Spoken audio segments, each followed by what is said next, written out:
빨리 받아먹는 학생은 3주 만에 4등급이 2등급, 4등급이 1등급까지 올랐습니다. 최소 플러스 2등급은 올라갈 수 있습니다. 영어에서 학생들이 가장 원하는 게 뭐예요?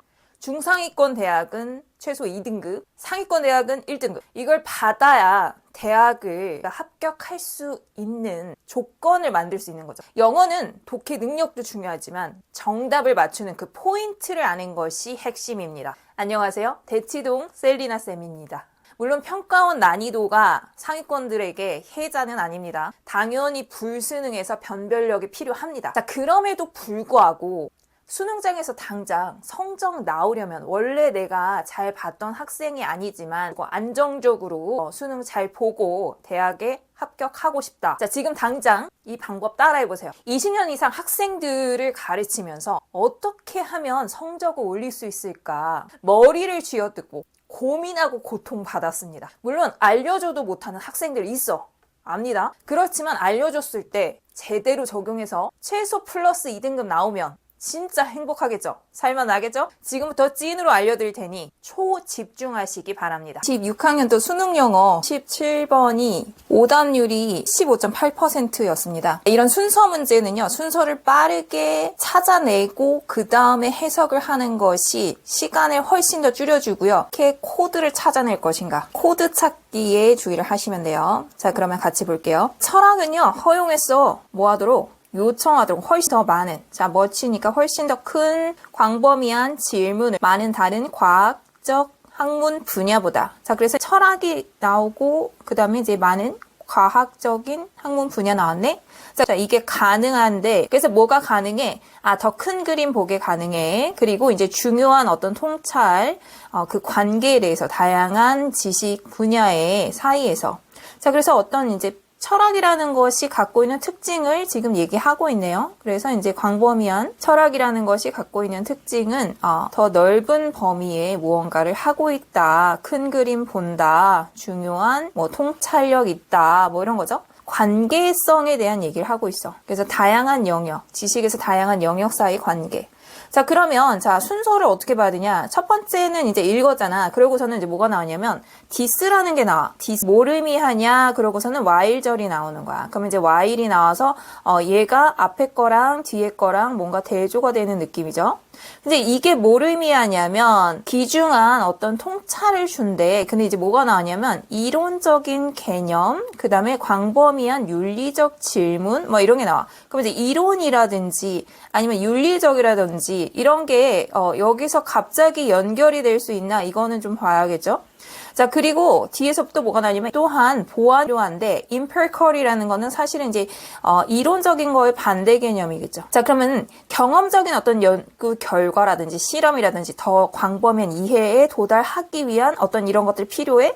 그러면 여기서는 철학이라는 게 뭔가 보완이 필요하다는 얘기죠. 위에서 이 철학이라는 게 큰 그림 보인다 뭐 이런 것들이 나왔고 그것이 이제 뭔가 부족한 부분이 있다. 이론도 있지만 경험도 있어야 돼. 이런 식으로 연결이 되냐고. 그리고 보통 A는 이제 앞에서 언급이 안 되는 경우가 많기 때문에 패스하는 경우도 많죠. 자, B로 가봐. 자, 나왔어. Philosophers는 누구예요? 철학자. 자, 이게 철학이기 때문에 철학을 보고 철학자 나왔나 보다 이렇게 가시면 안 되고 이 철학자가 뭔지 갑자기 왜 나왔는지를 좀 보셔야 돼요. 왜냐하면 행위를 하는 사람과 이 학문 간에는 그 갭이 있을 수도 있거든. 자, 그러면 봐봐. Rather than provide definite. 그러면 학자들이 어떤 역할을 하는데 어떤 경향성이 있는데 질문을 하는 거야. 그러면서 definitive는 뭐예요? 확정적인 뭔가 정답이 정해져 있는 것보다는 질문을 던지는 거야. 걔네의 기여는 도전적인 기존의 가정으로 구성이 돼 있고 proposing은 제안하는 거지. 새로운 연구 접근 방식. 그럼 이제 뭔가 다른 걸 제안한다는 얘기네. 자, 그리고서 however 하지만 자, 그러면 이제 뭔가 딴소리 하겠지. 더 광범위한 이해. 근데 이제 뭐가 나오냐면 nature of consciousness. 이게 본질에 대한 더 광범위한 이해를 위해서 긴밀한 협력이 철학과 신경과학이 나와. 뭔가를 더 이제 잘 하려면 뭐가 필요하냐면 협력이 필요해. 근데 이제 철학만으로는 안 돼. 그런 얘기네. 처음에는 뭐였어?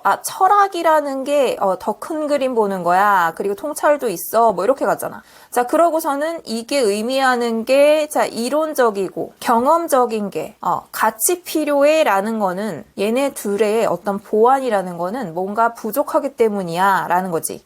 자, 그 다음에 A도 봐봐. 앞에서는 이제 철학자 교사들이 뭐 이제 뭔가 광범위한 질문 던지고 뭐 새로운 접근 방식 뭐 제안하는데 근데 더 잘 알기 위해서는 철학만으로 안 되고 뉴로사이언스도 필요해. 뭐 이런 식으로 가는 거야. 자, 그러면 자, C로 가봐. 철학이라는 게 특히나 중요해 라고 하면서 철학이랑 연결되시는 부분이 어디였어? 아, C구나. 강조하면서 지금 어떤 부분에서 중요하냐면 학문간의 어떤 노력. 근데 그 인지과학을 위한. 자, 그러면 이 인지과학이라는 게 뭐냐면 어떤 그 갭을, 그러니까 이제 차이를 연결해 주는 거야. 다양한 학문 간에 개척하는 거지. 연구를 위한 새로운 방식을. 그러면 이 철학이라는 게 혼자서 똑 떨어져 있는 게 아니라 뭔가 다른 거에 필요해라는 거지. 뭐와 달리? 과학적 방법과 달리. 근데 계속 얘기하는 게 뭐냐면 철학이라는 게 있고 과학이라는 게 있는데 얘네들이 사실은 다르잖아. 자, 근데 그거를 이제 대조하면서 과학적 방법, 뭐예요? 철학은 있잖아. 과학하고 다르지. 다른 점이 뭐야? non-empirical. 경험적인 방식을 하지 않아. 철학적으로 지금 설명하는 것이 경험적인 접근 방식이 아니야. 그게 뭘 시도하는 거냐면 validate. 입증하는 거지. 어떤 개념을 뭘 통해서 논리적 사고, 그 다음에 논쟁 또는 논증이라고 하지. 철학에서는 논증이라고 하는데 자, 이런 걸 통해서 그럼 결국에 뭐냐면 철학이라는 게 과학하고는 달라. 자, 그럼 여기서 C에서 하는 건 뭐냐면 철학하고 과학은 다르지 라고 했어. 근데 아까 A랑 B를 우리가 봤잖아요. A랑 B를 봤을 때 어땠어? A 부족한 거를 B를 보완해야 돼. 뭐 이런 표현들 나왔잖아. 그러면 자, 보세요. C라는 것이 철학이라는 게 있는데 철학은 이런 특징이 있고 그러면서 과학하고는 달라. 자, 그러고서는 어디로 가? 자, A예요, B예요 라고 했을 때 자, 뭐가 나왔어? A는 철학이 이론적 개념이 있고 그렇지만 보완이 필요해 하고서는 그냥 이제 정리를 해버리는 그런 글이 돼버리시는 거예요. 그래서 여기서는 얘가 결론이 된다. 아, 그래, 내가 C를 골랐어. C는 알겠어? 자, 그러고서 이제 A야 B야 했을 때 그럼 이렇게 생각해봐. A 다음에 B가 올 수 있니? 자, B를 봤더니 B는 철학자는 이래 라고 해놓고 A만 뭐가 필요해? 지금 협력이 필요해 라고 했잖아. 자, 그럼 협력이 하지만 필요해 라고 하면 얘는 사실상 정리한 게 아니라 포인트만 주고 끝난 거야. 자, 그래서 어떻게? A에서 정리해주는 말이 여기서 나오는구나. 이런 이제 문제들은요, 철학 얘기가 처음에 나왔지? 자, 그리고 철학의 특징이 나오면서 철학이라는 게 근데, 과학과는 달라라는 포인트를 한번 제시하고, 그 다음에 그 부분에서 다시 철학자가 하는 역할을 얘기하면서 의식적인 어떤 그 특징, 그러니까 결국에는 인간이 철학을 하는 이유 뭐야? 과학을 하는 이유 뭐야? 이 세상을 제대로 파악하기 위해서. 자, 그래서 결국에는 철학 혼자는 안 돼. 뭐가 필요해? Neuroscience라는 게 필요하구나. 자, 그러면서 이거에 대한 결론으로 연결이 되는 거다. 답은 5번이고요. 포인트를 보실 때 어떤 이제 구조를 보는 글이 있고요. 단어를 보시는 글이 있어요. 자, 그래서 구조로 파악해서 봐야 되는 글들은 구조를 파악하셔야 돼요. 그래서 이 글의 전개가 어떤 식으로 됐는가. 왜냐면 쉬운 글은요, 그냥 이제 단어로만 가지고 이렇게 찍어낼 수가 있는데 이런 글들은 단어만으로 안 되기 때문에 오답률이 높은 거야. 단어로 다 되시면요, 이거 금방 풀어요. 금방 풀고 선생님 같은 경우는 이제 순서 문제 같은 경우는 1분 안에 다 해결하고 그 다음에 해석으로 확인해라 라고 하는데 이 글은요, 단어만 가지고 조합하면 얘도 맞는 것 같고 쟤도 맞는 것 같기 때문에 반드시 단어 플러스 구조를 파악하시고 전개가 어떻게 되는가 또는 그 속어법으로 쓰실 수 있죠. 그러면 C 다음에 A야 B야. 그러면서 A와 B를 이제 살펴보는 그 방식이 있는데 이것도 마찬가지 구조를 파악하면 더 빨리 풀 수 있다. 그러니까 글을 읽을 때 당연히 이제 해석을 하시고 단어를 보시는 건 맞지만요. 구조를 모르시면요. 얘도 맞는 것 같고 쟤도 맞는 것 같아. 그러면 결국에 오답을 고를 확률이 높다. 특히 상위권 학생들은 여기서 이제 절대 매력적인 오답에 빠지지 않기 위해서 뭐 하셔야 돼요?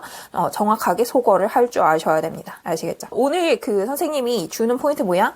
물론 이거는 이제 단편적인 예시지만 단어를 가지고 구조까지 파악할 수 있는가 이거를 보셔야 돼요. 이런 경우 있어요. 찍기로 어떻게 해가지고 문제 풀 수 있어 뭐 이렇게 얘기는 할 수 있지. 그러면 있잖아 3등급까지 나와. 뭐 해석 좀 잘하면 2등급까지 나오지만 안정적인 2등급이라는 보장은 없다. 그리고 안정적인 2등급을 받기 위해서 또는 1등급을 받기 위해서는 명확하게 근거가 있으셔야 된다. 결국에는 이 근거가 뭐다? 어떤 코드다. 그래서 이 글에서 어떤 코드로 지금 전개되는가? 보시면 되겠습니다. 오늘도 수고 많으셨고요. 다음 시간에는 다른 코드 잡는 방법 다시 또 알려드릴게요. 왜냐면 코드 파악하는 게 생각보다 쉬운데 한 번에 딱 눈에 보이는 것은 아니기 때문에 코드겠죠. 그래서 코드를 반복적으로 파악하는 연습을 하시면 3주 안에도 말씀드렸듯이 2등급 또는 1등급까지 찍으실 수 있습니다. 수고 많으셨어요.